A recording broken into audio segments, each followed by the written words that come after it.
Oh, hey, deserving listeners, it's time for me to react to your comments from my videos from the last 2 weeks. Let's get to it. The episode on Jeffrey Dahmer that me and Unbetter recorded and posted last week. An email from listener D. They said, I just had a question regarding the Dahmer episode. I was just wondering what your thoughts were on his death. Did we as a society lose something more important by being allowed to further investigate the workings of his mind so that we can potentially avoid Dahmers in the future? End of email. Yeah, I suppose so. As we develop more sophisticated ways of understanding the mind and personality and motivation and neurons and all that kind of thing, it's possible that we did. But it's also not likely that within Dahmer's likely lifetime, say he lived to be 80 years old, that we would have developed ways to be able to really understand why people do what they do. We don't understand why we do most of what we do. We understand some global things about the mind, but when it comes to predicting specific behavior in people, particularly when it comes to things that Jeffrey Dahmer did, we are very far from that place. In a couple hundred years, maybe 500 years, I don't know, we will probably have a much better ability to answer that question, to investigate that question. But there are too many systems involved. There are too many factors involved. And a lot of people will turn to genetics and to biology as a way of trying to explain. And there are some exciting new developments in that science, but ask any expert in brain science and they will tell you that, look, we are at the very beginning of this process. There are some exciting things happening. So did we lose something crucial with his death? I wouldn't really say so.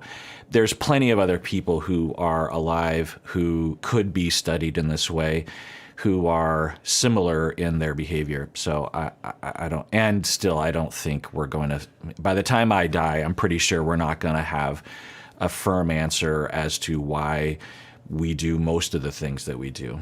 For example, when the DART mission, the spaceship that we sent up to hit the asteroid, we have the ability to predict exactly where that ship should be headed. It was headed at, it's very, very fast speeds, like astronomically fast speeds. And the ability to actually hit what it hit is evidence of the fact that we have very strong ability to predict where things will be in space because we understand general relativity and gravity and Newtonian physics and all that kind of stuff. Whereas when it comes to predicting a human's behavior, like there's a 3-year-old child and you're trying to predict what career even they would have, it is almost impossible. Or trying to predict if they're going to become a serial killer or not, forget about it. So we have almost no ability to currently even begin to investigate those kinds of questions. And we might not ever. It might be too chaotic. It might be too complex to be able to predict human behavior along those lines. We're very, very complicated neuronal creatures. We have a lot of options to us. We adjust to our circumstances. They're epigenetics, meaning that we are born with a certain genetic code, if you will, and those genetics will interact with the environment within the womb, and then of course the individual is interacting with their environment. There's diet, there's attachment experiences. There's all sorts of things that contribute, apparently, to one's behavior, and that is extremely difficult. To determine where an asteroid will be in space, there are a number of variables that one has to account for, but it's a set of variables. When it comes to predicting human behavior, we might be talking about literally billions of factors, maybe even more than billions of factors that you have to control for or know where they will be in time and space so that they will interact. So did we lose something tremendously with Dahmer's death? I would say not really. And by the way, if you ever hear anyone in my field talking as if they can predict human behavior or that we have found the definitive proof that this leads to this, be very, very skeptical of them because they're either trying to sell something or they don't know what they're talking about. T-Sky says, the TV show on Netflix, revealed how Jeffrey Dahmer constantly felt alone, unlovable, and desperate for closeness. Agreed. But he also seemed afraid of closeness at the same time, afraid that he'd be rejected and that people would leave him. Yeah.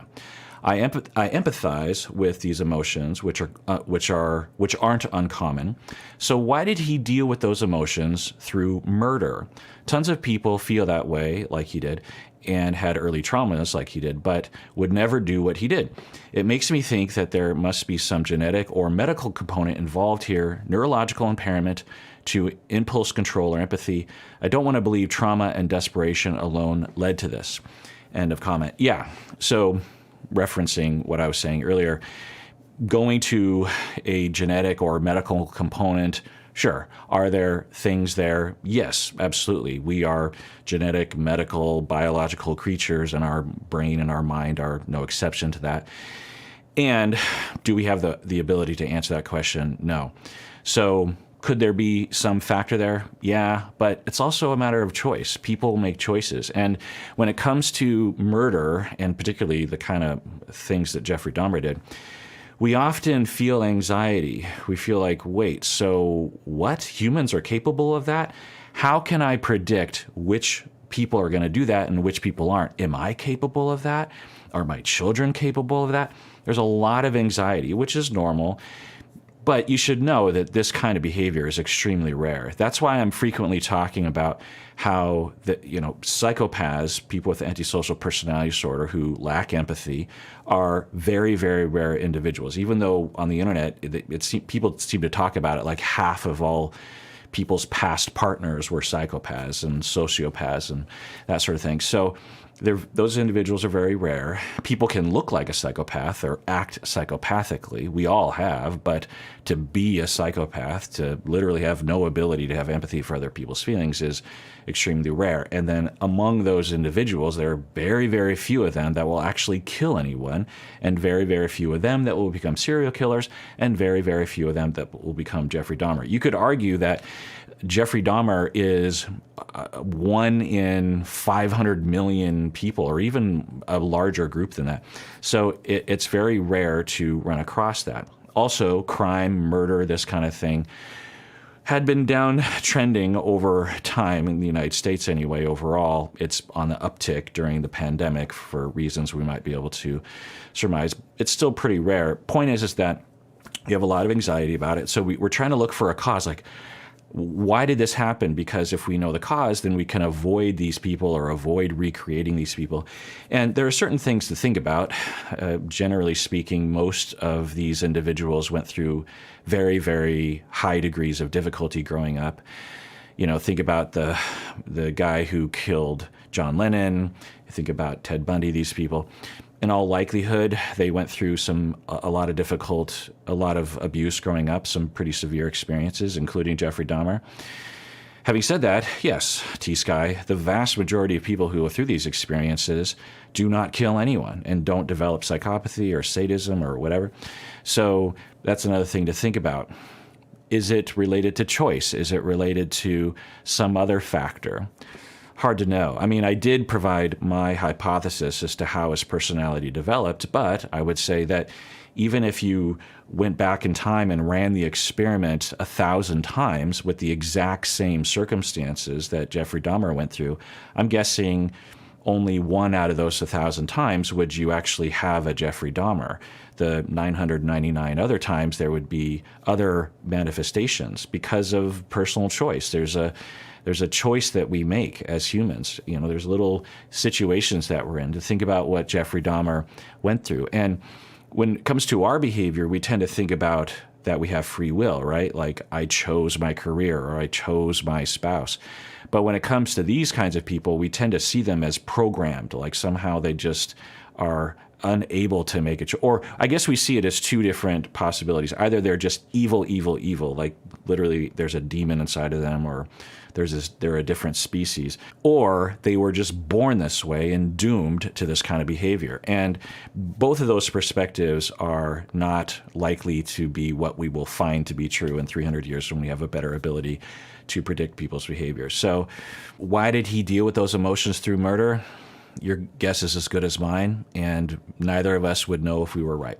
Okay, so Purposely Obtuse says, which is a great handle, says, funny thing, when I heard Kirk and Umberto speaking about Dahmer compassionately creating boundaries to stop him from harming others, yet getting his needs met, I actually gave into compassion for myself for the first time. It occurred to me, I'm nothing close to a Dahmer, but if he deserves love and attachment as a human right, then we all do. End of comment. Yeah, that's great. It gives me chills thinking about that. You would have compassion for yourself for the first time. That is beautiful. That's wonderful. You're at the beginning of a whole new frontier. Please continue to do that. And if having people talk about everyone deserving compassion and love and attachment is a gateway to you being able to be compassionate for yourself, then great. It does also illuminate that you believe that you're sort of in that category. You know, you're not like a Dahmer, but that you are in that class of individual due to certain inherent things that you assume to be about yourself, probably things you were told about yourself that actually aren't true.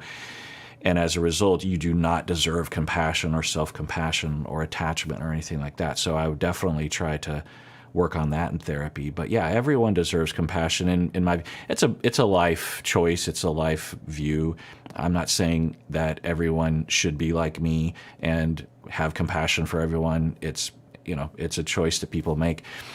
It is just who I am. I don't force myself to be this way. I can't help but to be this way. I certainly have impulses to the contrary, but it's pretty easy for me to return to this.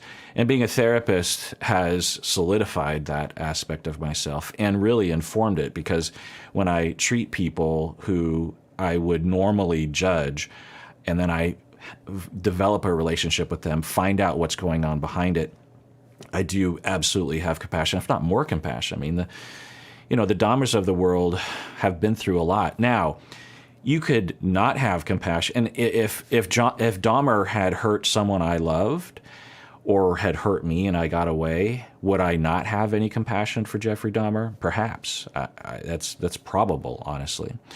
But given my place, and I'm not denying that reality, that he absolutely was horrific, and a lot of the family members are still around and suffering, as continuing, and having this show come out is a continuation of that suffering for them to some extent. But yeah, I believe that everyone deserves it, and if we can provide that to everyone prior to them developing these kinds of behaviors, we might be able to reduce the risk of these behaviors in people significantly. At least that's my model. I'm not the only one who has that way of thinking, but it's how I see things.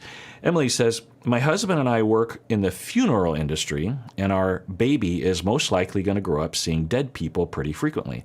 I don't think being around death is necessarily a bad thing. I think it's how you address it. I cut into human remains all day for work. There isn't anything inherently wrong with kids being around it. End of comment. Yeah, absolutely. We are, as Americans, terrified of death and everything that surrounds it, as I'm sure, Emily, you fully understand every day of your life in your work, especially when you talk with others about what you do for a living. People are like, ugh, and might even think that you're a psychopath or something. Death is a part of life, and what we do after death is also a part of life, and we will all be there one day, and we have to reckon with that. And a big part of my life and the meaning of my life is derived from contemplating that occasionally, that I will be on a slab somewhere, either being pushed into a crematorium thing, what do you call it? I will be cremated, or I will be, dealt with somehow and put into a coffin for an open. What is it? I've told my wife what I want to do. Oh, I want to be cremated, right? So I definitely want to be. I want a permanent place where my remains are, whether it's my body in a casket or my ashes in an urn. I don't want to just be flung everywhere. If anyone else wants to do that, obviously that's the most humane, honestly, given how many people we have to take care of after death. But for me, I would like a place this sounds really dumb, but I predict that there might be one or two people who might want to come to my remains. I don't know. It's super narcissistic to say, and I don't even know if I've ever admitted that to myself. I mean, the inspiration for this was when I was in London. One of the places I really wanted to go was to see Sigmund Freud's ashes. He has a big urn in a cemetery in the north part of London. And it was actually it was one of the most amazing experiences I've ever had. One, just being there with Freud's ashes, and he's mixed in a giant urn with his wife and I think maybe other people. And they have it in this glass case because someone actually broke in and tried to steal it and spilled the ashes everywhere and stuff. But the highlight of this was, so me and my wife pull up to this cemetery. It's a pretty small little inner city cemetery, and it was locked up. Like, you couldn't get in, and so we had to be escorted by a groundskeeper. And this groundskeeper, for a number of years now, has been the primary guide, the tour guide of this closed cemetery. And Mark Bolan is actually also buried there, and so there's a lot of pilgrimages for Mark Bolan, if you know who he is, from T-Rex and Sigmund Freud. And there's also a ballet dancer there. Anyway, so he has this whole shtick. I mean, he's not a professional tour guide, but over the years, and he's just, I don't know, he was like in his 60s or something, very sweet guy, very nice, very talkative, and he had this whole system where he was like, okay, I want you to get your face, and it's probably on Instagram if you scroll back, but in the glass case that's encasing the urn, he says he has a light that he bought or something, and it shines on your face, and then it reflects off the glass, and then you get a picture of your face over the urn or something.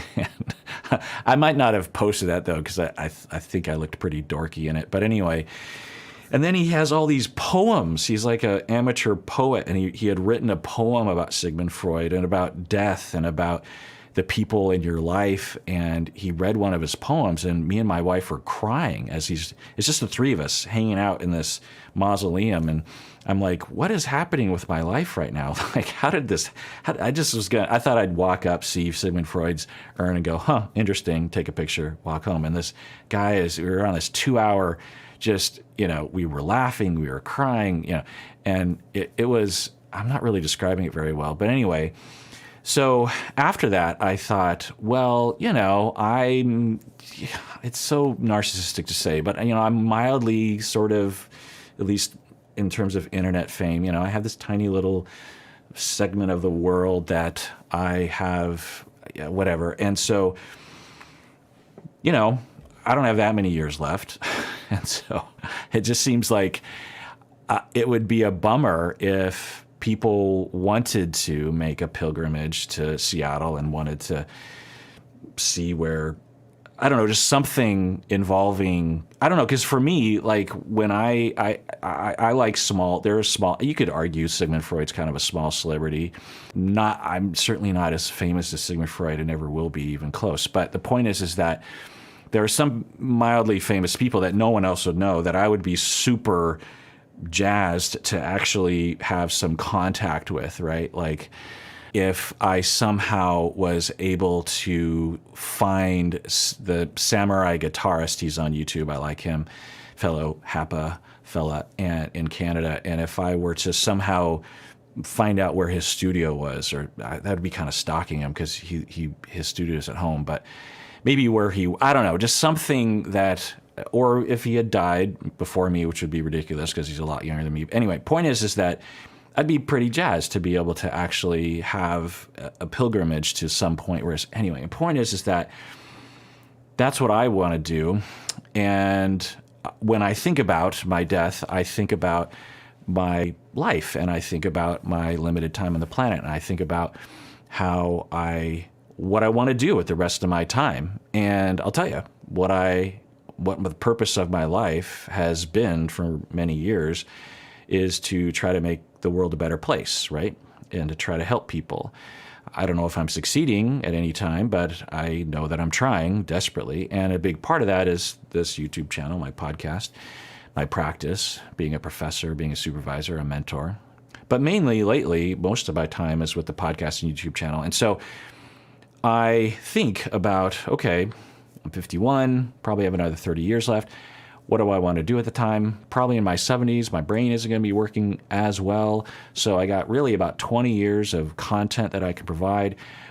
There are so many things that I want to cover. There are so many things that I want to put out there. So many things I want to look into myself. So many conversations I want to have and experiences I want to have that are related to this. And that's what gets me up in the morning. When I wake up in the morning and, I play with the dogs and kiss my wife, I start thinking, okay, what am I going to do along those lines? So my point is that when we know about our demise and our death, we can begin to think about our life, and we can orient our life towards what we want to do, what our purpose is. And when we're in line with that, research shows a lot of things go more smoothly for us. Our mood is better, less depression, less anxiety. We're able to be motivated. We are in touch with our feelings. We feel justified in what we do. We don't feel like we're put upon by other people. I have dog hair on my face, I think. Anyway, I might cut all that out. It just sounds so narcissistic to think that anyone would want to come to see my remains. But at the same time, if I were a fan of this podcast, then that would be on my list of 20 content providers that I would actually be pretty excited about seeing. Well, and for the record, where I want to eventually be is probably in an urn, I'm thinking, in Washelli Cemetery, which is in North Seattle. Pretty big cemetery. There's actually a lot of Japanese Americans there, so maybe somewhere around there. 30 years from now when I'm dead and I'm hopefully there, I guess, and if the world still exists, then, look for me there. If anyone ever cares, which is, I don't know, it just seems really silly to think about that. Okay, so if I go this slow, I've only been to like four different comments. I'm going to be here forever. There's a lot of comments. This has been a couple of weeks, so let's get to it. All right, Love is Blind. Alicia, good old, one of the Alicias, Alicia McIntyre, says about Love is Blind, remember the Shane and all that stuff. I always thought Shane and Shayna both acted really weird during the reunion when the host asked if they had done anything after the show together. Shayna seems very comfortable lying to get what she wants, so I definitely assume that the truth is way worse than whatever she presents. Yeah, hard to tell. I mean, Natalie seems way more credible in the way she comes across, the consistency that she has had and the lack of lying and the lack of shadiness that she's exhibited on the show. But we know that that's just a snippet of someone's personality. So because the whole thing, Shane and Shayna had this whole completely other story than Natalie did. And you're just like, huh? So I don't know. I'll absolutely reserve judgment. I mean, it's sort of like, people have been emailing me saying Muhammad and Eve, you remember from 90 Day Fiancé, that there's evidence coming out that Eve was in fact abusive of Muhammad. Now, it's just alleged. Muhammad has reasons to try to, trump that up, to try to lie about that, but there seems to be some credible data around that, and that is a hard thing to imagine. But I know enough about humans to know that just because I can't imagine it after watching someone on a mostly faked, or at least somewhat faked, reality TV show shouldn't surprise me. So, what's going on there? But yeah, I mean, Shayna's definitely exhibited shadiness on the show.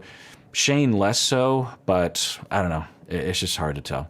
Alex says, as someone with ADHD, your description of ADHD versus the neurotypical experience is so on point.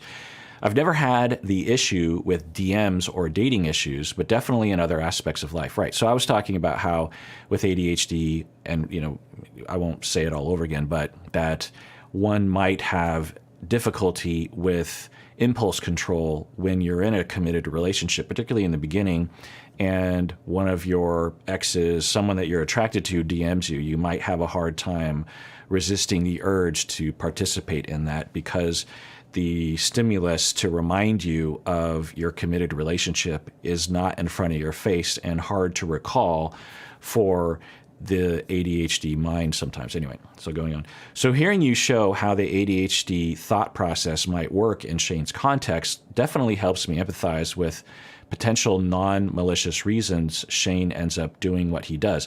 Although there's no doubt that it hurts Natalie deeply and is wrong. Yeah. Hodor, good old Hodor. If you're the real Hodor, I saw you DJ in Seattle one time, and it was fun. Holy cow, I've never heard someone so accurately describe my ADHD brain experience. People seem to think it's just being ditzy or immature or irresponsible. Yeah, it's a huge problem.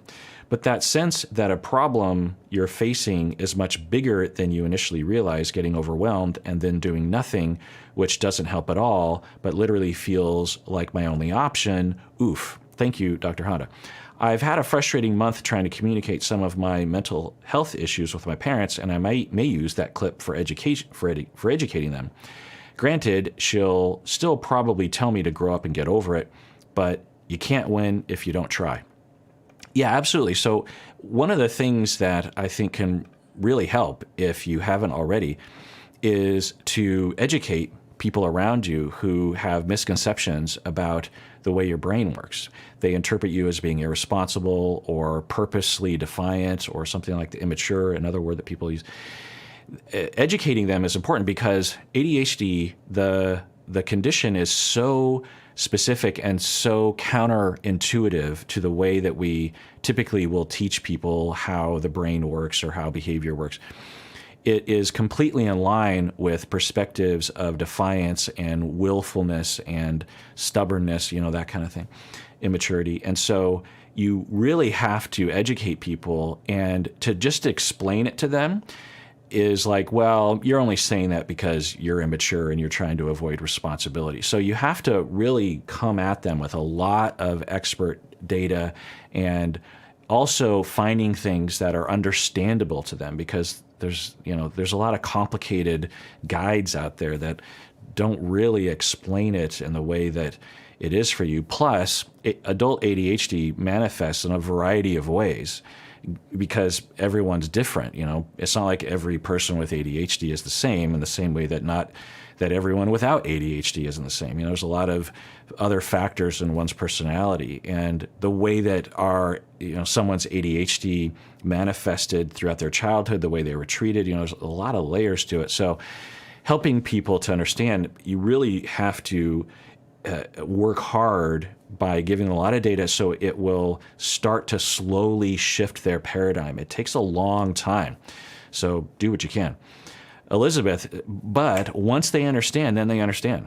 And once they get it, they're like, oh, okay, but it's a whole shift of their brain. Like, so many things have to be deprogrammed from their brain, and a whole new set of ways of understanding has to be inserted there.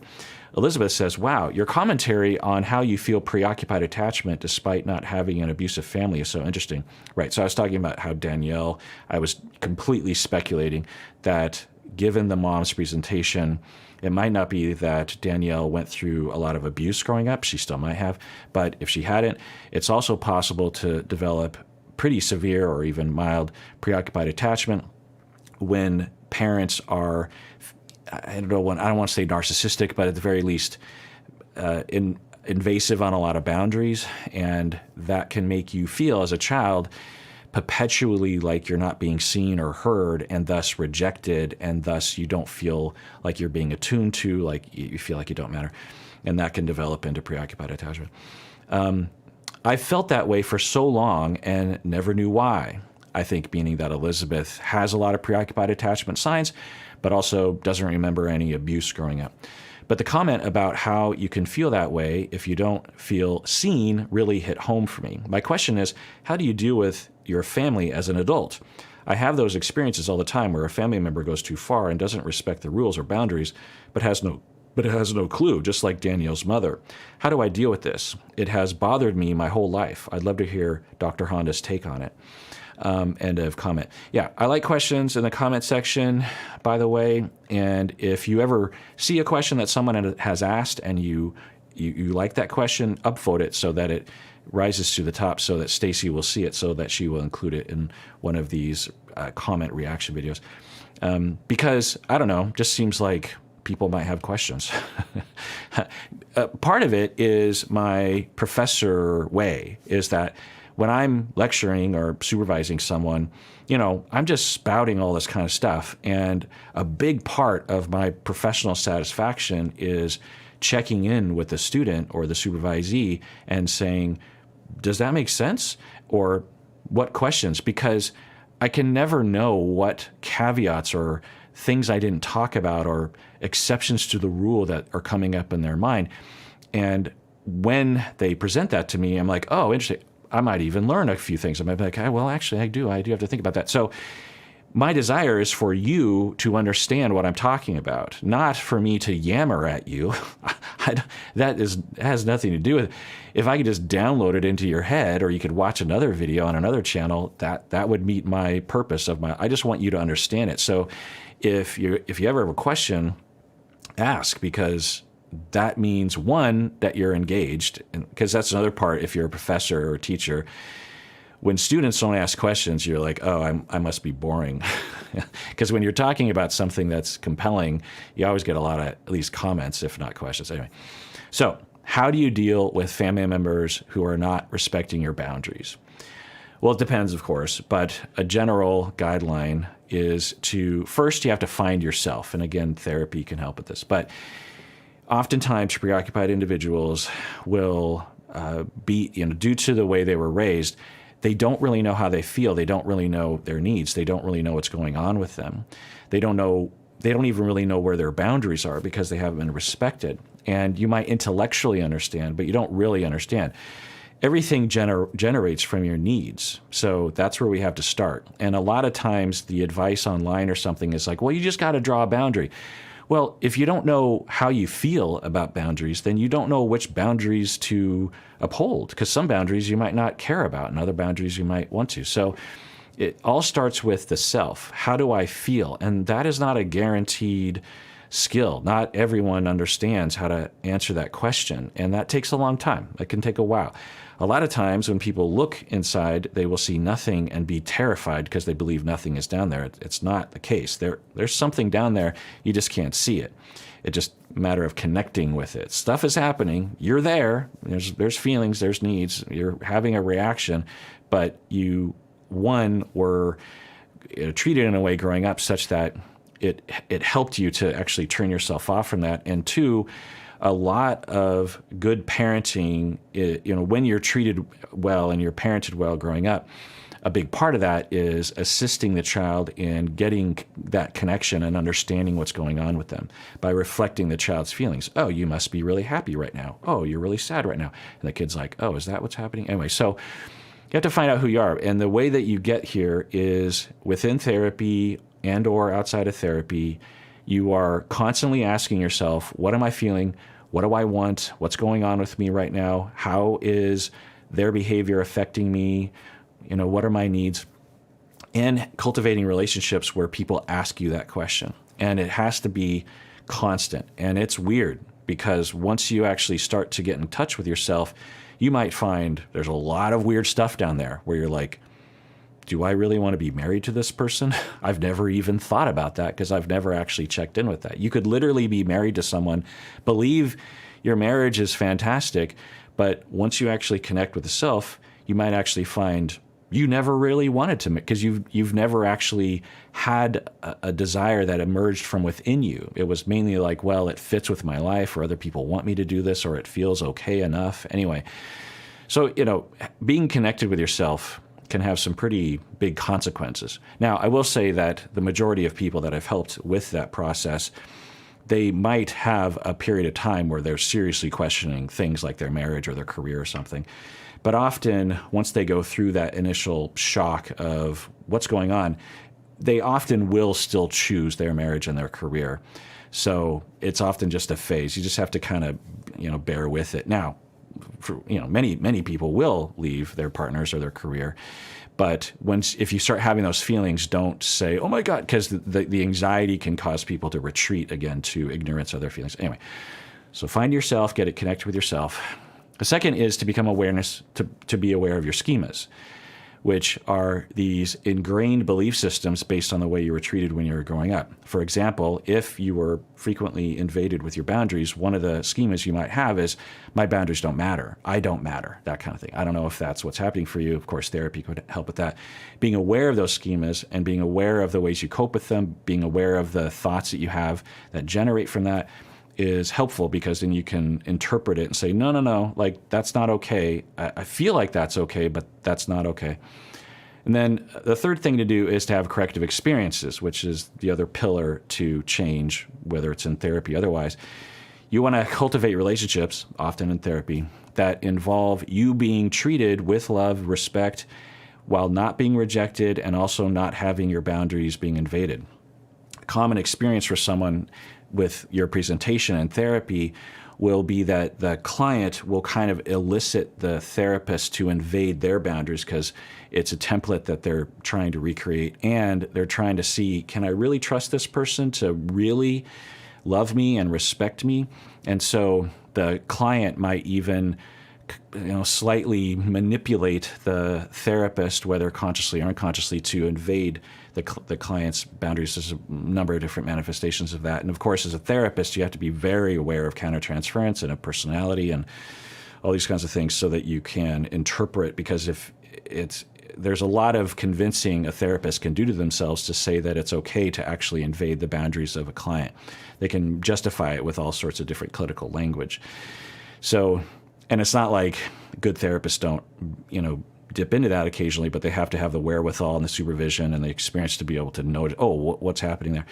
And so when you go through that and you go, oh, even though I'm trying to manipulate this therapist into invading my boundaries, they still aren't, and they're not rejecting me, and they're staying close to me. They actually believe that I deserve to have boundaries, or that they believe in me enough that they don't feel like they have to invade my. Does that mean that I am good enough? Does that mean that I can experience closeness without this happening? And that has to be experienced. It can't just be taught.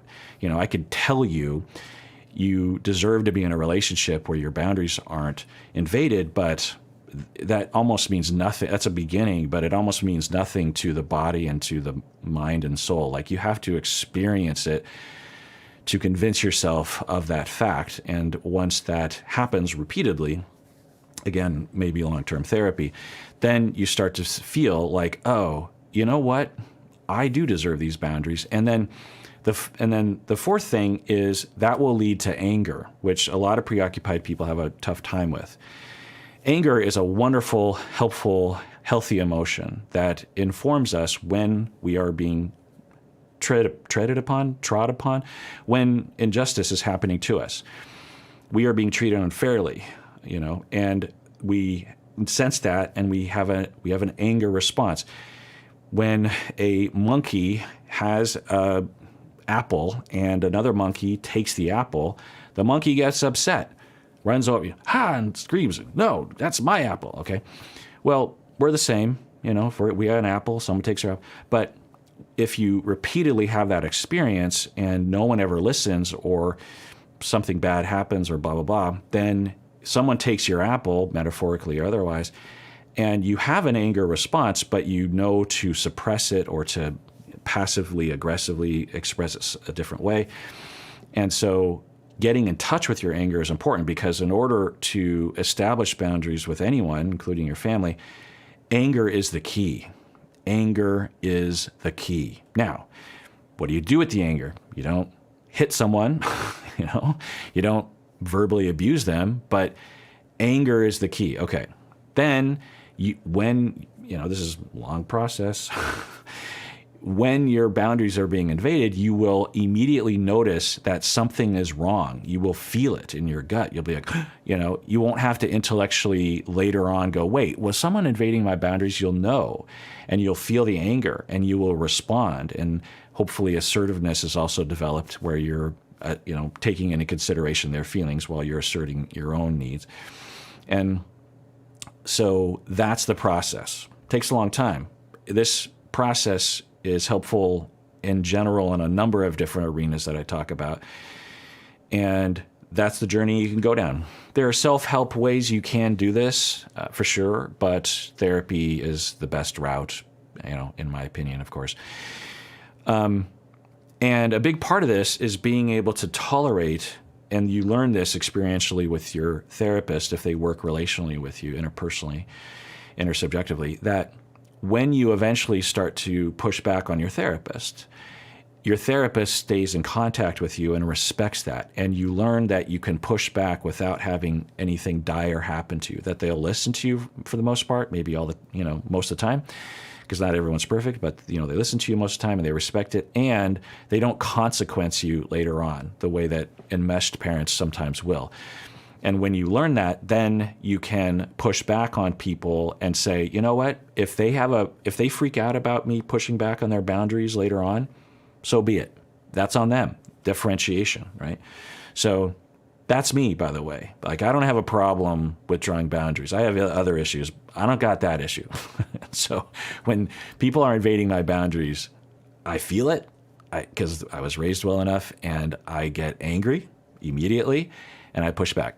An example, just minor, is like at work or something. This was more in the past, but at the university, there would be this, I was there, I've been at the university for 25 years, and you get to know bureaucracy. Universities, there's so much bureaucracy. It's just, and one of the outcomes of bureaucracy is there will always be some upper management individual that will be new and gung-ho about trying to make all these changes to justify their salary somehow, and they have all these ideas, and it's great, but sometimes what emerges from them is not great, and they'll say, everyone needs to do this, and with a wave of their hand, now everyone has to do it because they're everyone's boss. And so I would see these things happen periodically. I'd be like, oh, we got a new vice president, and now they have this new initiative that is probably not going to last and probably not very helpful and very annoying to us. And this vice president doesn't understand that this is not going to help. Professors are, generally speaking, prima donnas anyway. We think we're better than everyone, including upper admin who are our bosses. So that's an element of it. But anyway, so I would get some memo on high, and I would look at it and I would feel that feeling. I'd be like, no, this is making me angry. This is going to be a problem for my life. This is useless, and also it's going to take 2 hours of busy work every week for me to. No, I'm not going to do it. And it would be anger that I would feel, anger, and I would express it, and I would tell. Even when I was program director, I was the boss of other professors, and I was in charge of the whole shebang of I don't know, 20, 30 professors and 400 students, that kind of thing. And I would, you still have a boss, a set of bosses. They would still say, I'd get angry. I'd be like, no, we're not doing this. That's stupid. Knock it off. I wasn't that much of a dick most of the time. But anyway, because anger's good. Anger gives me life. Anger can be bad. Love is Blind, number 43. By the way, for Chris Smith, who often will provide timestamps as a volunteer job and might do it for this. Thank you, Chris, for doing that. Everyone thank Chris, by the way. The first episode of Psychology of Jeffrey Dahmer, the one I was just commenting on was Love is Blind 42. This one is Love is Blind 43. Banana Envy, good old Banana Envy says, I did find it interesting that this was framed as an immaturity issue in the show. Oh, that we're talking about alcoholism and Jarrett. I almost felt like Iana knows that it's an alcohol issue, and either she or the producers chose to steer away from talking about it directly. Also, thank you for going into detail about the diagnostic criteria for substance use disorder. I think many people have a skewed view of what alcoholism means. As someone who grew up with an alcoholic mom, I appreciate this discourse. End of comment. Yeah, I went on a tangent and provided all that, which I was worried was boring, but a lot of people appreciate it. So I have after seeing everyone's comments, I have a new appreciation for that kind of education, that there's so many things that I assume people know that people do not know, because everyone in my circle, since I'm in a circle of a lot of therapists and a lot of people who are, I don't know, educated on a lot of these things, probably because I'm yammering at them all the time, that I forget what people don't know. And so there were a lot of comments of just like, wow, I had no idea that that was what alcoholism was considered to be. And so yeah, I'll try to remember that. And yeah, so I think it's true. It's possible, and I don't know if I said this in the reaction, that the way that these reality TV shows will frame certain problems, like in 90 Day Fiancé, when they talk about Charlie, there's a way that they talk about his problems that I'm pretty sure is not the whole picture. I'm pretty sure that behind closed doors, they use different language, you know what I mean? Like with possible drug addiction, and the producers think it's probably safer to talk about his alcohol problems. I obviously don't know that, but anyway. Ms. KB says, I actually didn't pick it up while watching the show as a problem with alcohol at all, and I'm always psychoanalyzing these days, haha. While watching, I was really confused and couldn't understand why he would be behaving that way, Jarrett.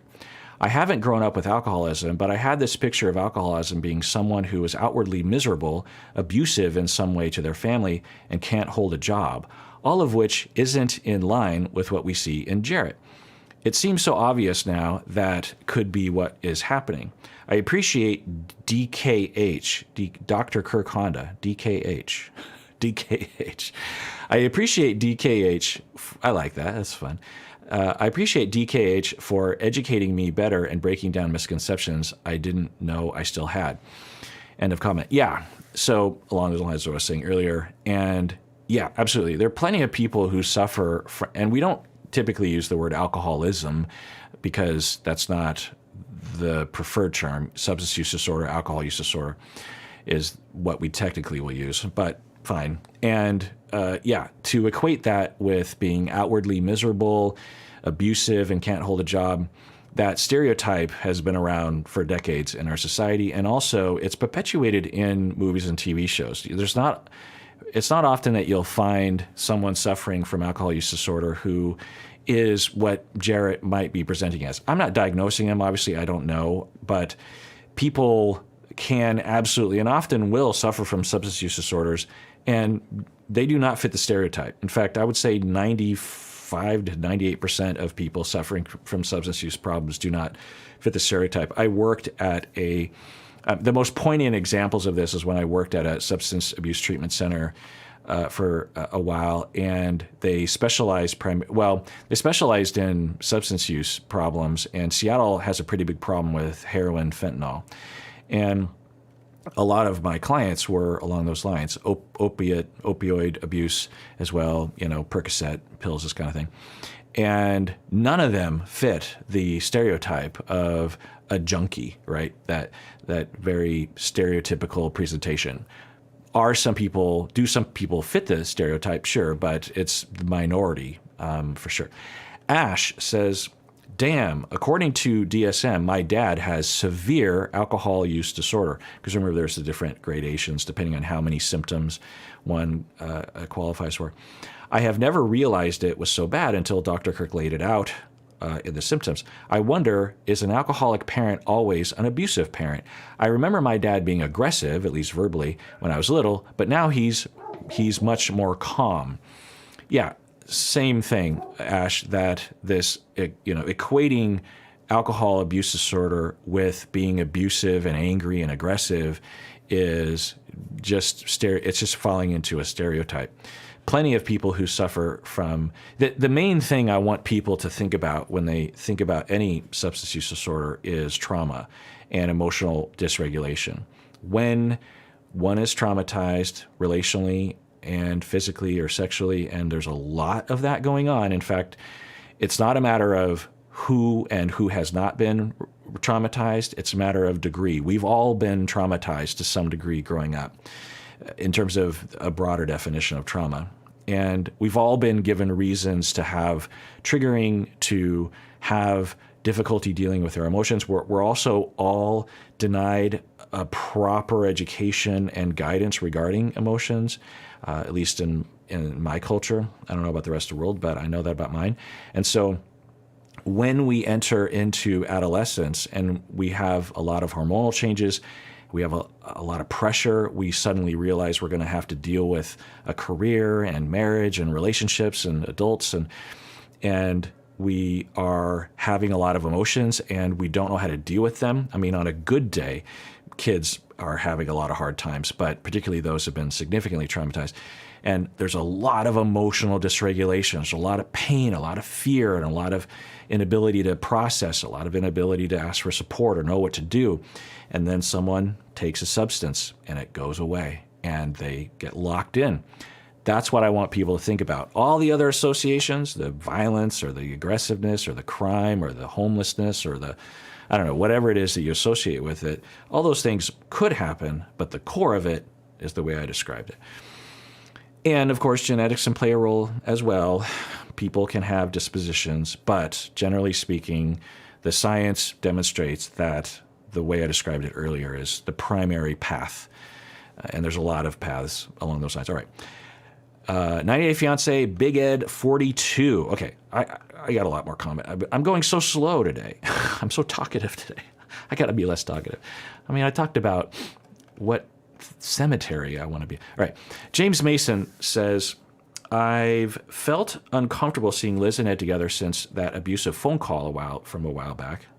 Agreed.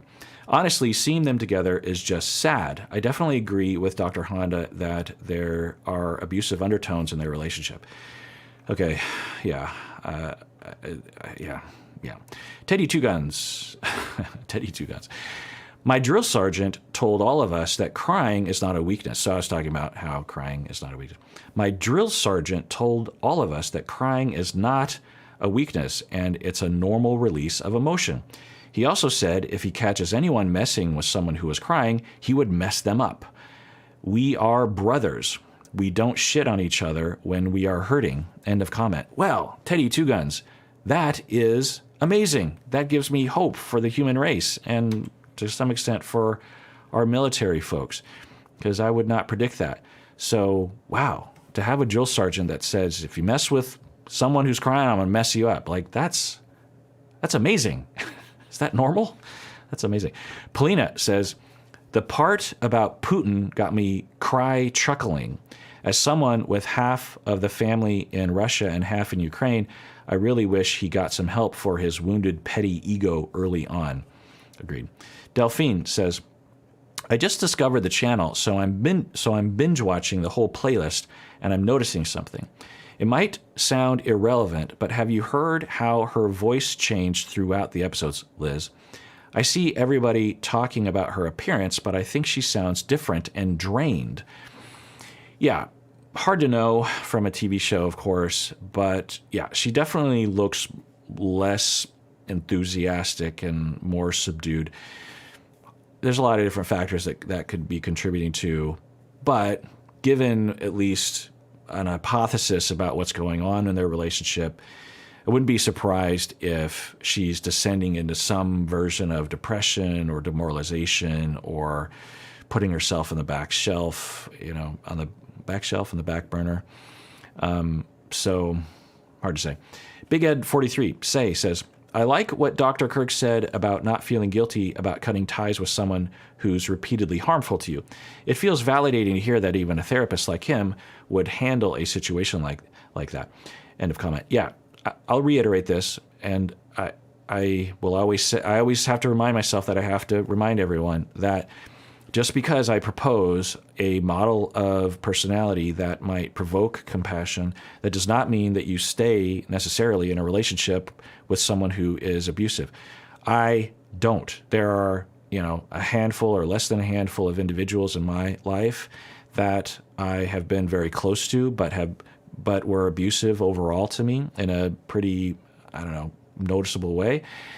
And I extracted myself. It took me a long time. It wasn't easy. And I might have had a lot of therapy around it, but I did not, during and now, have a compassionate understanding of them. I'm a therapist, so, even people in my personal life and otherwise, their childhood will come up in our conversations, and I will know why they are, or I'll have a hypothesis as to who they are and why they are that way. And given the way that I see things, then it comes from a compassionate point of view, and I'm blaming their parents and their grandparents and the culture and everything that led up to the behavior that is now causing them to be abusive to me. And at the same time, I'm like, I only live once. I'm not going to I'll try to change it. But if it doesn't change, especially when I detect that it's pretty severe and it's generalized to that individual, like Umberto, for example, he has, I don't know if I would say abusive, but his childhood problems did affect some of his behaviors towards me, my co-host Umberto. And yet I didn't reject him because there was flexibility there. I did have the ability to work with him and putting up with so it's not like anyone who treats me badly as a result of their childhood, I'm like, I'm done. But when it's severe and frequent, and I'll tell you what I gauge is if they call me or text me or something along those lines, and I have a fear response, like something's wrong, okay? Something's rotten in Denmark when you notice that feeling, like you get a text, you're like, something's wrong there, right? And that might alert us, and it did for me, that I'm being perpetually traumatized by this person and maybe even gaslit by the situation or them to believe that I have to stay in contact with them or whatever, and I am not going to do that anymore. I 10-foot pole. I am done. Heather says, I think it's important for a treating psychologist to maintain positivity when treating a client. I wonder, though, if the message that may be sent to the viewing audience of your YouTube channel is that Liz should stay in an abusive relationship and help Ed through his issues. Girls are conditioned from birth to be nice and help others, often at the cost of their own mental health. It would be terrific if you could touch on this and the unfair pressure on women to stay and fix. Isn't the statistic it takes an average of 8 times leaving an abusive relationship for it to take? Perhaps encouraging women to turn tail at the first or second indication of boundary crossing would be a better strategy. End of comment. Yeah, I think I just addressed that in the last one. But absolutely, gender and socialization is a factor. But as a cis male, I also feel like I need to fix people and not draw a boundary. So we've all been kind of socialized that way to some extent, but women in particular, on average, way, way, way more so. Absolutely. And yeah, well, people, if you are now or ever in an abusive relationship, well, the thing to ask you, there's a number of different things to ask yourself, and I'll just think of off the top of my head. The one is that feeling of that fear response. That's a good indicator, but that requires you to be in connection with your needs and your wants. And also, you might have traumas that cause you to feel fearful in a lot of situations. So it's not always a firm guide. Also, to think about how you feel around this person, to differentiate as best you can away from the relationship and look down on it and say, like, is this really what's best for me? To think about, well, so here are some specific questions about your partner's behavior. Have they ever apologized to you? That's okay. I mean, it sounds ridiculous, but for some of you, you're probably like, no, my partner has never apologized to me. That's a problem. Okay. Now, it might not mean that you have to leave or that they're abusive or something, but that's something to think about, right? Like, you've never had an apology from your partner. I'm doing a whole deep dive series on apologies starting tomorrow on Monday. And the conclusion that I've come to is that you should probably be receiving and giving apologies daily or at least weekly to your partner in particular, because minor and major hurts are a part of life. We will hurt each other and we will be hurt, and apologies, big or small, are the necessary, follow-up to all those, and the part of healing and moving on and being healthy and being mature and being differentiated. That's just part of life. And so if you've never received an apology from your partner, now, Are they capable of apologies and they just need some guidance? Okay, a couple therapy, that sort of thing. But if you find that there's just no chance you're ever going to get an apology from them, even though you've done a lot of different things, including therapy, then I don't know, that's just another thing to think about. Do you feel safe? That's another question that you can ask yourself. Do I feel safe to act how I want to act? Do I feel safe to call my friends and hang out? Do I feel safe in doing something that my partner isn't really into? Do I feel safe to change careers? Or do I feel safe to feel how I want to feel? Do I feel safe to bring something up? Safety is a complicated word, but I think it's just another gauge. When I am talking with clients and I'm trying to gauge this, because you can't always depend on a client to know if they're in an abusive relationship because of all the reasons we've been talking about. So one of the first questions that I always ask is, do you feel safe? But then sometimes we have to define what safe means. It involves a discourse, a conversation, and usually, among all the other questions that I'm talking about, we can eventually get there. Does it mean you have to leave? If you conclude you're in an abusive relationship, does that mean you have to leave? No, but it is something you should know about what is happening so that you can make decisions thereof. And of course, if you're a woman, then you're much more likely to be programmed to believe that you don't matter and that you're supposed to fix other people. So I hope that that's clear, and I'll try to remind myself to say that every once in a while. All right. Kim and Usman 17. Michelle says, Doc, my house loves you, and we often ask each other, what would Dr. Kirk say about that? Ha ha ha. Much love. Yeah, I don't shy away from that. I've talked about this before, that when I was coming up as a therapist and a client, I found myself thinking, what would my therapist say? Or what would my professor say? What would my mentor say as I'm treating a client? I mean, even going further back, when I first started getting into music in high school and started writing music, there were some mentors musically for me back then. And I would often, and still kind of do, think, what would they think about what I'm doing musically right now? And that, that's good. Or I sometimes imagine if I was friends with John and Paul McCartney, John Lennon, and what would each of them say? Because it's kind of a different voice, at least in my head. And those can be good, guidance systems for us to check in with that. For me, I have like another famous person is like Mr. Rogers. What would Mr. Rogers, or what would my kindergarten teacher say? That's another thing. Or what would my parents say? My parents give pretty good advice, are pretty level-headed. So having those voices in our head are important. And if watching my channel provides that, then I think that's good. I mean, I would like to think that I'm not saying any horrible things. Kim and Usman 18, the one with the shake where Kim puts the shake in Usman's face. So there were a lot of comments educating me about culture and helping me to understand. I'm not going to read all of them, but just some of the highlights from what people were telling me, which is very helpful, is that technically speaking in Nigeria, polygamy is not technically legal, or there was some distinction between legal and civilly legal or culturally okay or something. So there's that. So I didn't really understand that, but it did give me a nuance.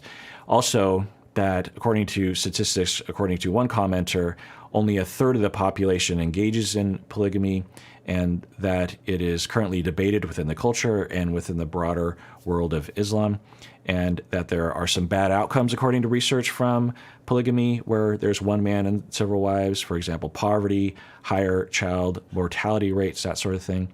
Also, apparently the younger generation is veering away from the practice. Also, the relationship style between a man and several wives is really quite different, can be really quite different than the Western model where there's a lot more closeness. Also, that children in Nigeria are often sent abroad because, they were talking about, Usman was like, well, I'll send a child to you in the States. And people are like, what? You just rip the child away from the mother? And one person said that children in Nigeria are often sent abroad to live with relatives to have a better life. It's not considered a bad thing. It's not considered to be abnormal. So all that was really educational for me. It does help me when I'm watching these kinds of shows because I do want to understand the landscape a little better. And when we consider all that, it does help me to understand Usman, because if he's coming from all of that assumption, and he is young enough perhaps to know that there are other ways to live, and he's choosing not to, who knows what that means exactly, but I don't know. It does help. The other thing about sending kids abroad to live with relatives to have a better life, this is something that people will do in a variety of cultures, but it's important to understand that attachment trauma is a thing, that you could do a lot of damage to a child by doing that. And sometimes it's necessary if you're in a war-torn area or that sort of thing. It's worth the risk. But sending a child away at the age of 7, then there's a chance that the child, even though they have a quote-unquote better life, the attachment disruption away from their family, away from the people they consider to be primary to their attachment system, that can be highly damaging to an individual. It isn't always, but it's just something to think about. And it's something that people, in my experience, don't often consider. And then when I see the clients, they're teenagers or they're adults, and they have that element early in their life, and they have a lot of relationship problems, a lot of empathy problems, a lot of, that sort of thing. So just consider that. It might be worth the risk, and it's not always the case, but just know that there is that risk. Habeas says, Kim does not have a sensible head on her shoulders. Here is the evidence. Number 1, Kim's last marriage was to a double murderer that she, quote unquote, fell in love with while writing to him in prison. Unsurprisingly, the marriage didn't work out. That's interesting. I think someone told me about that. Hard to know what that means. Number 2, Kim was convicted in 2003 for a forged check. Case closed. Yeah, well, habeas, okay, those are data points. Interesting. I'm glad to know those details. They don't really say much, though, right? And you're saying she doesn't have a sensible head on her shoulders, so it's not really like a strong diagnosis, of course. But I want to be careful. I want to propose that everyone be careful, because I find that there will be this tendency sometimes for 90-Day Fiancé people that people will find data on someone. They'll dig it up, and they'll use it as some sort of, see, I knew it, that this person was a horrible human being. And maybe, but it's not a slam dunk indication of really anything. It's particularly the second point. Kim was convicted 20 years ago of forging a check. Who knows what was going on with her at the time? Usually what that indicates is drug addiction, honestly. You're desperate for money, you've run out of money because you can't get your substance, and you're having a lot of withdrawal symptoms, and you're in a circle where that's kind of normalized, and other people are robbing the 7-Eleven, but you're like, well, I don't want to go that far, so you start to forge checks, and sometimes it works, and then you get caught. So, I'm not saying it's a good thing. I'm not saying it's not an indication of her behavior, but there's a lot of people with histories like that are, that are good people, sensible people with those kinds of histories. And then this first one, though, that her last marriage was to someone in prison convicted of murder, and she fell in love with that person. I think that is more telling of her personality given her relationship with Usman, that she was very much into Usman prior to ever meeting him, right? That she had, I'm guessing, seen him on 90-Day Fiancé and then started to write him and would watch the videos and whatnot and was just totally enamored with him. It has that pattern to it. And I think I maybe hypothesized about this. But anyway, that would be, if she were my client and she were to ask me, I have problems in my relationships, can you help me? Then I would definitely explore that with her. Why would that develop? What's going on there? For a lot of people, not everyone, of course, but they believe that they're not worth it. So they don't think if they date normally that anyone will love them. And so they feel like they have to find someone who will need them and thus is more likely not to leave them. And I think that's a big reason why a lot of people will date people who are convicted to a life sentence in prison, or at least, a long period of time, because they're literally in a prison. They can't get away. They also can't cheat on you, really, physically anyway. So, or at least with visitors to the prison, I'll say. But it would be potentially reassuring to someone that it has a lot of anxiety about abandonment. I don't know that about Kim, but it seems possible. And then Kim could also be attracted to people that have notoriety because when she was young, maybe there's some sort of template there that got put into place. Again, who knows? But it certainly is interesting, right? And I will say, yeah, she was abusive, and that wasn't okay. She's been abusive twice now with the splashing in the face, and that's not good. And I think she is exhibiting a fair amount of differentiation, more so than Lisa anyway. Anyway, there's some strengths and some things she needs to work on. Kim and Usman 19, Mackenzie says, I really dislike how TV and movies have made throwing a drink in someone's face seem like it's okay. I can only imagine the embarrassment someone would feel having that done to them. And even having to go home covered in something like that has to be so demoralizing. Agreed. Philippine says, I grew up on the Disney Channel and Nickelodeon.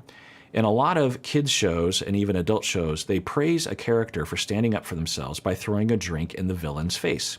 Typical situations would be if the boyfriend cheats on the girlfriend and the girlfriend catches him, so she throws a drink or a pie in his face or a slap, and they praise the character for it. Watching the doctor talk about it was literally the first time I heard that throwing a drink was abusive. I had no idea. I thought it was totally normal. That is interesting.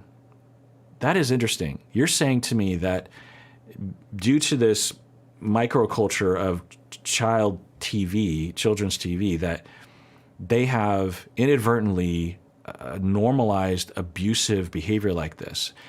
And now, Kim is my age, so and certainly the Disney Channel nor Nickelodeon existed when we were young, but I do wonder about that sometimes, about normalization of that kind of behavior. And also Angela does that. She's also around my age, maybe a couple years older. Anyway, there is a certain normalization of that kind of behavior if you live in that circle online or on TV shows. The Jerry Springer TV shows of the world, there's a certain amount of normalization that I find to be really problematic, absolutely. And I don't want to just be an old fuddy-duddy going like, kids today. But there is an exposure to sensationalism of behavior. I mean, one manifestation that I find for myself as being an old fuddy-duddy online is the normalization of trolling people and saying really, really hurtful things to people online. Things that when I read it, I'm like, but if you grew up with 4chan and 8chan and Reddit and just regular people commenting online, particularly like children's circles. I mean, when you look at tween and teen and young adult circles online, the kinds of comments that are in there is just like, my God, and the normalization of that, So I don't know if I'm, again, just being old man shakes fist at internet, but anyway. Alu says, why is Usman attracted to verbally and physically abusive women? This is a pattern. Yeah, it is kind of a pattern. Kim and Usman 20. Kayla says, I found the clip at the time mark of 8:51 to be particularly helpful. So I went back and watched what that clip was, and it was when I was saying to remember your normal state of thoughts when triggered. So I was saying that when you're normal, when you're not triggered, you want to really note the assumptions and the paradigms from which you are operating from. Like right now, I'm not triggered by my wife, and so I have a lot of good associations with her. I trust her. I think I can tell her when I'm vulnerable. I believe that she cares about my feelings. That's a pretty important one. But when I'm triggered, I'm more likely to think the opposite. And so, but it's a temporary triggering thought process. And when you're in that state, particularly with trauma and lack of differentiation, it might feel like that is reality, and you'll operate from that place. And then you make up and you change, and then suddenly you go back to a different state. And if you're undifferentiated, you don't notice that massive binary change between two different poles of your perspective of your partner. But if you notice it and note it and really lock it in, then when you are triggered, you will have hopefully a thought in your mind of just like, okay, I know I really believe my partner has no regard for my feelings, but I also know that most of the time I remember saying that they do care about my feelings and that I only think they don't care about my feelings when I'm triggered. And so maybe I'm triggered right now. And so having that question mark is a huge part of emotional regulation and healthy relationships and differentiation. So that's what I was talking about. So Kayla's saying that was helpful. That method has helped me realize when I was being distorted and unfair to my partner. Like you said, it doesn't take away the hurt emotion, but helps you to respond in a more appropriate way. Absolutely, yeah. I think one of the most helpful things, if you can just remember one, so there's two things to remember when you're triggered. One is, am I triggered? That's like one of the major things. Am I triggered and am I distorted right now? Am I thinking thoughts that are only just a result of being triggered? Okay, that's a major, just asking the question, okay? The second thing is, I don't have to do anything right now, okay? Because if we swing too far of just like, okay, we want everyone to be 100% differentiated and make healthy choices all the time. No, that's too unreasonable. The best we can hope for is when you are triggered to go like, I kind of wonder if I'm triggered right now. I think I'm not, but I wonder if I am. That's kind of the best you can do when you're severely triggered. And then the second thing is, okay, I'm going to let them have it, or I'm going to go tell them how dare they not care about my feelings. And, depending on the situation, of course. But often the path towards health is to say, you know what, I have an impulse to do all these things. Let me sleep on it, or let me give it a few days, or maybe wait till I talk to my therapist or my support system, and then I'll make a decision then about what to do. I don't have to do anything right now. I can wait a few days before doing what I think I want to do right now. Those two things are, so essentially you're saying, I wonder if my thoughts are weird, and two, I wonder if my impulses are weird. Both of those. Just those questions might give you enough time to get support, to get perspective, and to not make any mistakes in the triggered state. GP says, Dr. Honda, speaking of gifts, haha, did you ever receive a Beatles t-shirt with llamas? Just curious, I sent it and I thought you would like it. Yes, GP, I got it. I'm pretty sure we opened it live on the live show, but not everyone saw that. By the way, I left that recording up for a while. People were still watching it after the 14th anniversary show. But as a tradition, and really just because I cringe about it, I don't leave it up because it's pretty shaggy content.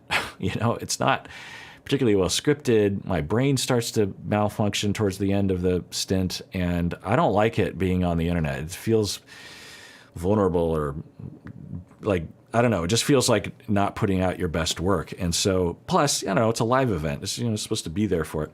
But I left it up for a few days. I actually took it down, and Umberto's brother actually was watching it, and he texted me. I was like, I was watching it, and all of a sudden it went offline, and I'm like, okay, fine, I'll leave. And Berto was actually yelling at me too. He was like, you should leave that up. And I'm like, fine, okay, I'll leave it up for another 48 hours.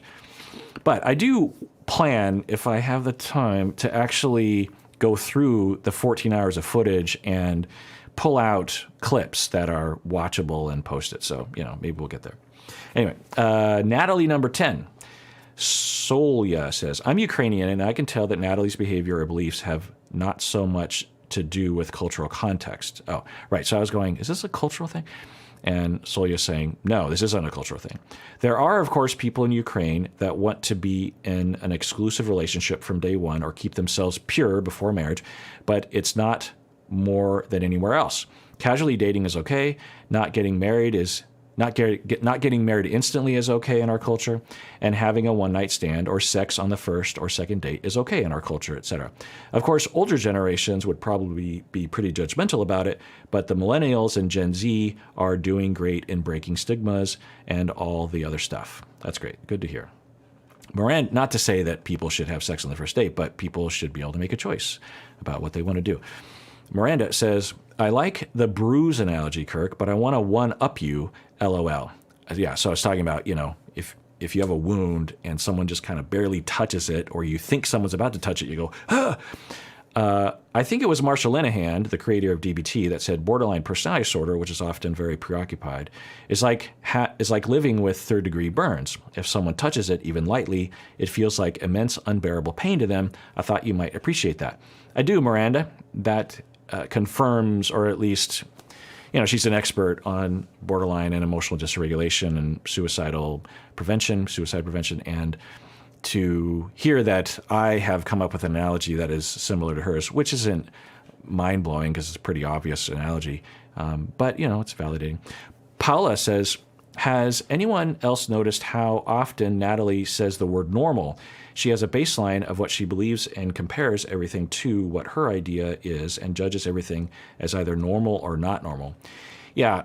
So one, she could be coming from a cultural pocket or a family that had a lot of ideas of what is normal and abnormal that are quite strange.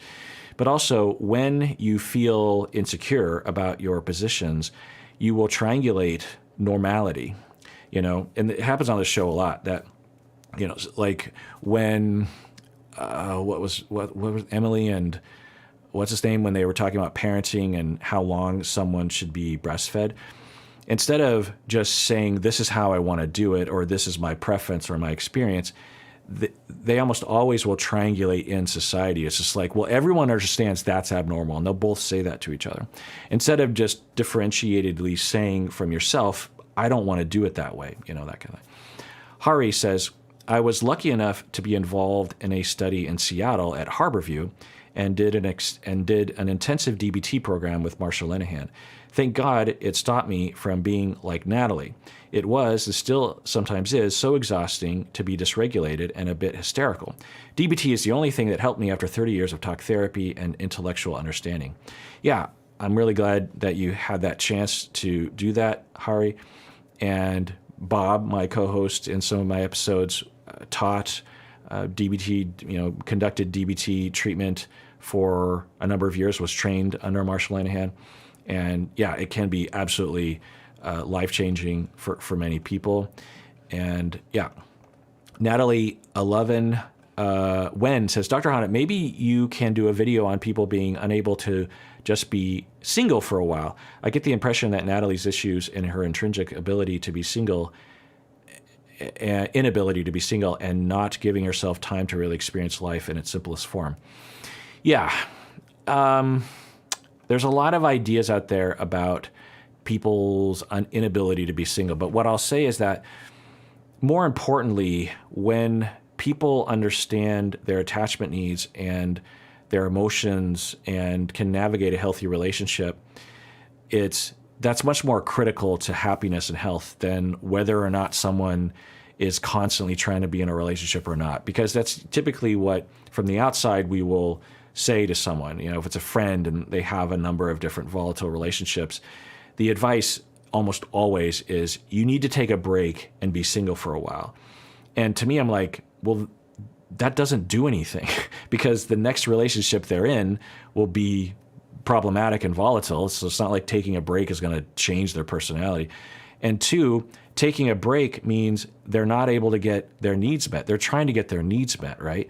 So the answer isn't to be single or not single. The answer is to go to therapy and have a lot of awareness around your schemas and your attachment disruptions, and also have corrective experiences such that you can navigate relationships and even know if you want to be in a relationship. So that's just something that I think sometimes. Chanel says, a former supervisor would describe failed relationships as they ran its course. Right, I was talking about we need to get away from failed or broken relationships.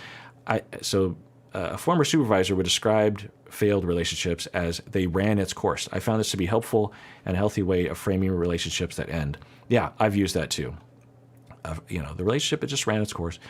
Big Al says, there were countless moments I thought your personality seemed to be shining through into the content again. My personality? There were countless moments I thought your personality, me, meaning me, seemed to be shining through into your content again. Lots of silly moments that made me laugh. The imagery of the baby shopping for new parents, the new grease in the wheels analogy. I do not remember these analogies. The imagery of baby shopping for parents. Oh, I think I was in passing being like, it's funny. It'd be funny to see babies shopping for parents. Anyway, I remember you saying you felt like you had to be buttoned up following the trial. Hope you're feeling more at home making 90-day reaction videos. End of comment. Yeah, Big Al, I do, and I am recovering. I'm still not completely recovered by any means, honestly, but I feel a lot better, and I do feel, and I think I've said this, I feel so much safer in the 90 Day Fiancé and, reaction video, the reality TV reaction video content, because I know it's kind of an insular group. There's not a lot of outsiders who don't know me that will click. And so I feel so much safer to just be myself, like in this comments video, because who's going to click on this unless you're into this channel? You know what I mean? So that does feel good. And I feel safe because you make me feel safe. I don't just naturally feel safe. It's because of you. The comments, a lot of people, nice comments. I don't always read those, and this seems self-indulgent, of course, but I do hear them and I do read them, and it does help. And the lack of people attacking me also helps. It hasn't completely ended, but Natalie12, Bobby says, whenever I watch a video where you analyze people who go on 90 Day Fiancé, I want to give them all a big hug. I love the fact that you humanize everyone on the show. Bobby, I'm glad. That means you have compassion. Georgia Anfisa, number 30, Rad says, thank you for saying what you said. My abusive ex used to say his behavior was justified because I pushed his buttons, and it's good to hear that in spite of that, he had no right to put hands on me. These people get under your skin and into your brain and twist it so that you actually agree with them. Yeah, absolutely. So when we are being abused, especially if we had bad models growing up, then we can become convinced that we deserve it or that it's normal or something, and it's not. Putting hands on, not okay. There's no justification. I mean, there are very occasional justifications. If your spouse has your kid and is about to throw it out the window, yeah, put hands on. But, aside from ridiculous situations like that, not okay, particularly with Anfisa. I mean, what Anfisa does to George, upsetting. Lore says, this video is triggering for me because when I was younger, I acted like Anfisa in my first relationship. It was learned behavior from my mother. With time, I became aware of my behavior. I was able to self-correct. It's just baffling how Anfisa doesn't appear to show any guilt for her behavior. I went through the denial process, then I became so guilty for my behavior and made vows to myself to change for the better entirely. Would Anfisa's behavior be considered emotionally stunted? Well, Laura, it's hard to know what any one of us would mean by emotionally stunted, but I think you mean like somehow innately she has some barrier to her being able to recognize that the abuse is wrong. It's hard to know what Anfisa really believes. Plus, she's really young. And no offense against younger people, but self-awareness is something you typically build with age. And she's not I would like to hope that at this age, where however old she is now, she has more self-awareness than before. And in 30 years, she'll have even more self-awareness. So there's that. There's also the possibility.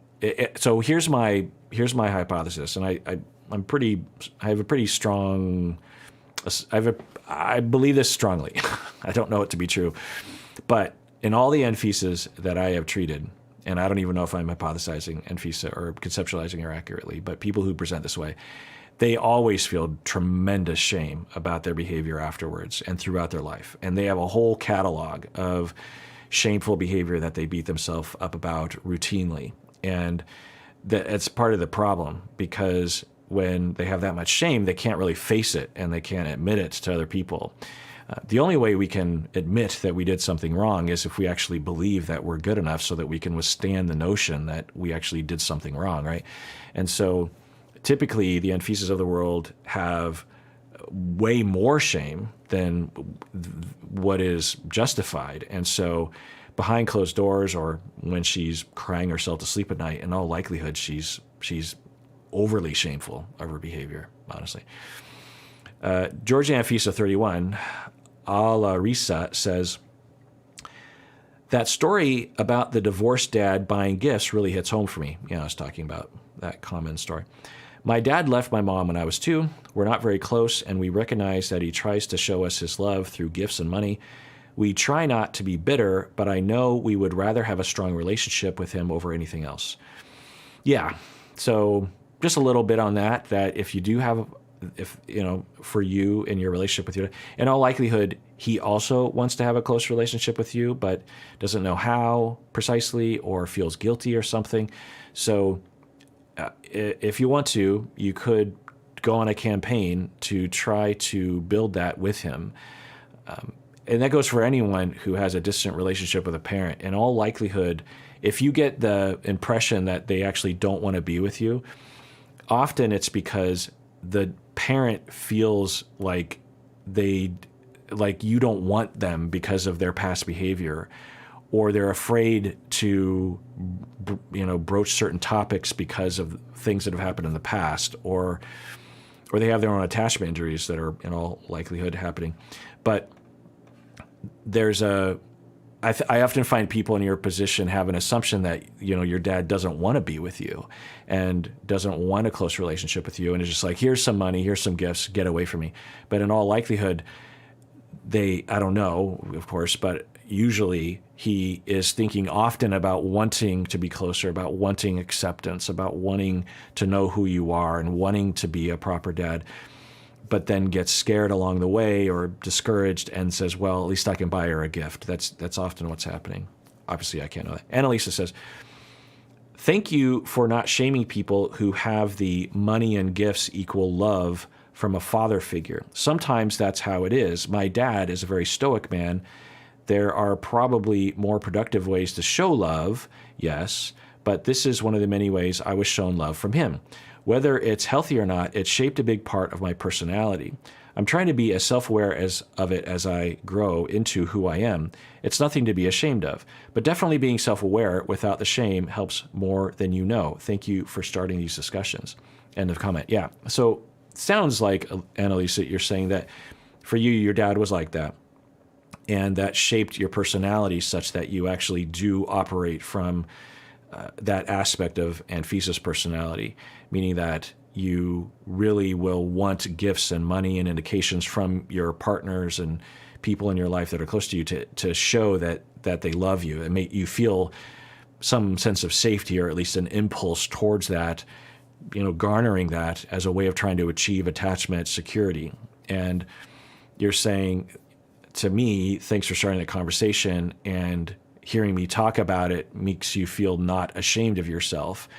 You're working on it because that obviously isn't the healthy or isn't a consistent and effective way of garnering an indication of attachment security. But it is what it is because of the way you were raised. And while you are transitioning away from that, you don't want to be shamed and to be called a gold digger and all that kind of stuff. So yeah, absolutely, Annalisa. I'm glad that you have that. All right, so that's got to be the longest comments video I've ever made. How long have I been recording? And I feel bad for my wife that she has to sit through this and make sure I didn't say anything stupid. And if you're not a patron of the podcast yet, I'm going to be posting a lot of episodes that are just for patrons of the podcast. And it'd be great if you want to and you can afford it, if you can become a patron so you can hear, I don't know how many episodes, several, dozens maybe of episodes that are just going to be for patrons about apologies and forgiveness. And I can't emphasize how important these, aside from my attachment deep dive, I find my apology forgiveness deep dive to be just as important or meaningful to me. There's so much to say about apologies and forgiveness that I think are useful. And even though it's such an obvious thing to talk about, it's way bigger and way more, of a thing that I think we appreciate. And, you'll often hear me talking about apologies, but if you want to become a patron, I don't know, I just love for you to hear it. And also, if you are a patron, you can become an upper tier or an annual patron. That would be great. Of course, only if you can afford it, only if you want to. But, that's always nice. And thanks to everyone who is a patron. I wouldn't be able to do any of this stuff if people didn't become patrons every now and then. So thank you so much. And everyone out there, please take care of yourself because you deserve it. You really, really, really do.